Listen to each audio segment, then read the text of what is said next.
আপনি ঈমান আনলে আপনার মেরে ফেলে দেওয়ার হুমকি দিয়েছেন। আপনি জীবন বাজি রেখে আল্লাহকে বিশ্বাস করেছেন। ঈমানদার হতে গেলে অনেক কষ্ট, বেঈমানের জন্য কোনো কষ্ট নাই, বেঈমানের কোনো আমল নাই। ঈমানদার হতে গেলে যত কষ্ট, ঈমানদার হতে গেলে নামাজ পড়া লাগে, যাকাত দেওয়া লাগে, হজ করা লাগে, পিতামাতার খেদমত করা লাগে, প্রতিবেশীর হক আদায় করা লাগে, সন্তানের হক আদায় করা লাগে, স্ত্রীর হক আদায় করা লাগে, আহলে সুন্নাত ওয়াল জামাতের আকীদা লালন করা লাগে। ঈমানদার হতে গেলে অনেক কষ্ট করতে হয়। ফজর বেলা ইমাম মুয়াজ্জিন সব যখন আযান দেয়, আযানের সাথে সাথে শীতের মধ্যে ঠান্ডা লাগলে ওযু করে মসজিদে যাওয়া লাগে। ঈমানদার যারা না, তাদেরকে ওযু করার দরকার নাই, নামাজের দরকার নাই। এজন্য ঈমানদারের জন্য অনেক কষ্ট আছে। কি আছে? ঈমানদারের জন্য অনেক কষ্ট আছে। এজন্য অনেক কষ্ট করার পরে ঈমানদার হতে হয়। তাহলে চাকরি পাওয়ার পরে ডিউটি না করলে যেমন চাকরি থাকে না, ঈমানদার হয়েছে আমাদের কিছু অর্জন করতে হবে, কিছু কাজের মাধ্যমে ঈমানটা টিকায় রাখতে হবে। তার প্রথম নাম্বার আল্লাহ রাব্বুল আলামিন বললেন, ক্বাদ আফলাহাল মুমিনুন। সফল মুমিন তারা। কা মুমিন? সকল চাকরিজীবী সে যে প্রতিদিন ডিউটি করেছে। সে একটা কোম্পানির যিনি এমডি থাকে, পরিচালক থাকে, মালিক থাকে, সে মাস শেষে খোঁজ নেয় যে আমার এই কোম্পানিতে 70 জন স্টাফ আছে, এই স্টাফের মধ্যে বেশি ডিউটি পালন করেছে কে, তার একটু বোনাসের ব্যবস্থা থাকে। কোম্পানি সেলস করতে হয় 10 লাখ, কেউ 5 লাখ 7 লাখ করে, আর প্রতি মাসে 10 লাখ যে ব্যক্তি সেল করেছে তার ট্যুর আছে, তার জন্য বোনাস আছে। ঠিক কি না? বোনাস আছে। চাকরি পাওয়ার পরে, ডিউটির পরে অনেক কিছু কাজ কাম আছে যেগুলো করলে কোম্পানি খুশি হয়ে তার ট্যুরে নিয়ে যায়, বোনাস দেয়।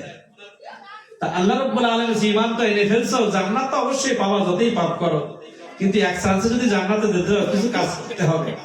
মৃত্যুর সাথে সাথে জান্নাতের সার্টিফিকেটটা তুমি নিবা, তাহলে একটু কাজ করতে হবে না? কি কাজ? সফল। যে ব্যক্তি বোনাস পায়, কক্সবাজার ট্যুর পায়, সে চাকরিতে সফল। ঠিক কিনা বলেন? যে শিক্ষক তার টিচিং এর মাধ্যমে ছাত্ররা এ প্লাস পায়, সেই শিক্ষক সফল শিক্ষক। যে স্কুলের ছেলেরা ফেল করে, ভালো রেজাল্ট করে না, সবাই বলে এই স্কুলের টিচাররা দক্ষ না, কিন্তু যে স্কুল মাদ্রাসার ছাত্ররা এ প্লাস পায়, গোল্ডেন পায়, সবাই কানাঘুষা করে এই প্রতিষ্ঠানের শিক্ষকরা সাকসেস, সফল হয়েছে, তাদের ছাত্ররা ভালো রেজাল্ট করেছে। আল্লাহ তাআলা বলছেন, ক্বাদ আফলাহাল মুমিনুন। পৃথিবীতে অনেক মুমিন আছে, কিন্তু কিছু সফল মুমিনের ওয়াজ আল্লাহ তাআলা করতেছে।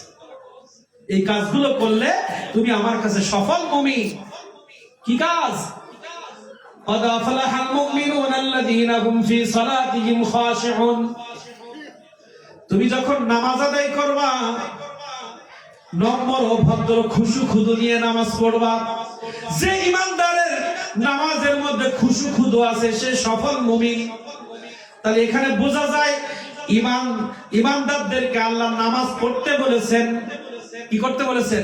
পড়তে বলেছেন, কিন্তু নামাজের মধ্যে একটু আবার কিছু ডিউটি আল্লাহ তাআলা দিয়েছেন। নামাজ পড়বা, কিন্তু খুশু খুদু নিয়ে পড়তে হবে।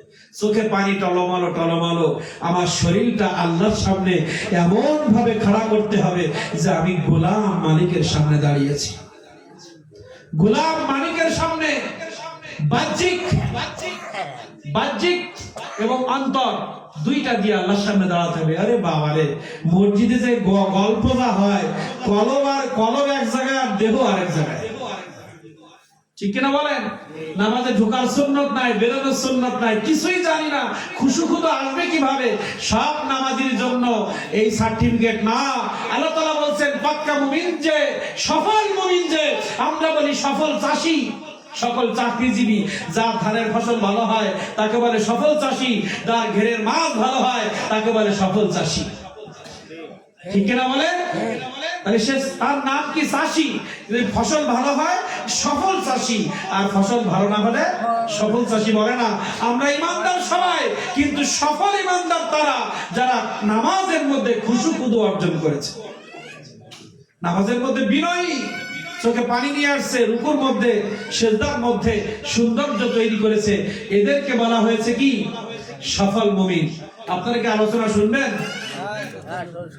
গতকাল বলতে হবে, একটু শাম বলতে হবে, নাহলে আপনাদের ঘুম আসতেছে। এসব আলোচনা আমার সবাই খেতে চায় না, সবাই কিন্তু এসব খেতে চায় না। কারণ কি, যাদের সূরা ফাতিহা সুন্দর না তাদের এগুলো ভালো লাগে না। যে মানুষটা সূরা ফাতিহা সুন্দর পারে, যে মানুষটা 5 ওয়াক্ত নামাজ পড়ে, তার জন্য আলোচনা। আর যে শুধু জুমার মুসল্লি, তার জন্য এটা ভালো না। জুমার মুসল্লি যারা, তাদের এই আলোচনা ভালো লাগবে না।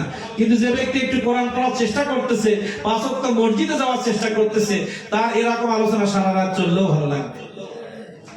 মেহেরবান তুমি, মেহেরবান, মেহেরবান তুমি, মেহেরবান, আমি পাপী গুনাহগার, তুমি ছাড়া কে আছে আর, ক্ষমা করো ও গো প্রভু, ক্ষমা করো ও গো প্রভু, তওবা করি বারে বার, রহিম রহমান ইয়া করিম, মেহেরবান, মেহেরবান তুমি, মেহেরবান, মেহেরবান